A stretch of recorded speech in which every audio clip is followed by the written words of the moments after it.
We are a nation of immigrants. Have you ever heard this argument? Of course you have. But it's a pro-rape argument. Let me explain. By this argument, once you have had sex, you can never stop having sex, even if you object. Once a nation has accepted an immigrant, it must do so forever, whether the native-born consent or not. What's it called when you're forced to have sex against your will? Rape. What's it called when you're forced to accept immigration against your will? The government's immigration policy. The question of consent is only important when the immigrant is involved. The immigrant chose to come here, so that gives them, to liberals, of both the left and the right, a special status that the native-born doesn't have. But let me turn immigration policy on its head.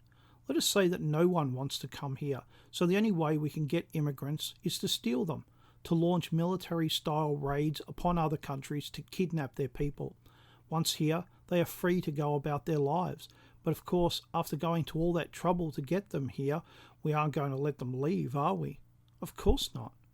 In this situation, everyone can see that immigration is forced. There is no consent. Of course, it is possible that some will come to see it as a good thing, that they could start a new life in a new land, even if they were forced.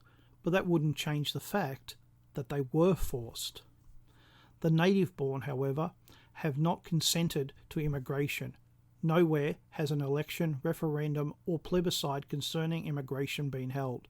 No, it has not been the people who have consented, because their consent has never been sought or asked for. It is the parliaments, the activists and the bureaucracy that make the decisions, and the rest of us who are left to sort it out without our consent.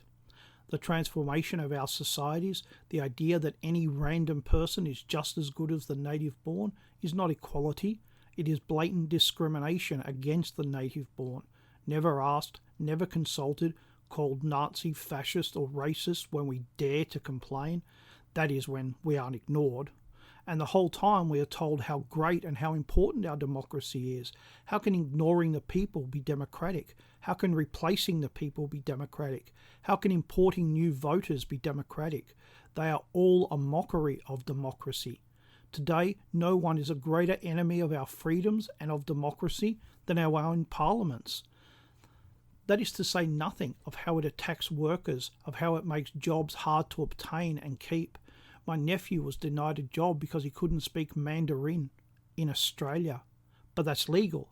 We wouldn't want to discriminate against the immigrant, so instead our governments discriminate against the native-born.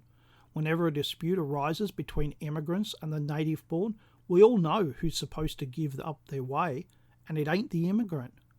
Here we get the liberal ideal, the artificial community, whereby any person can come or go as they please.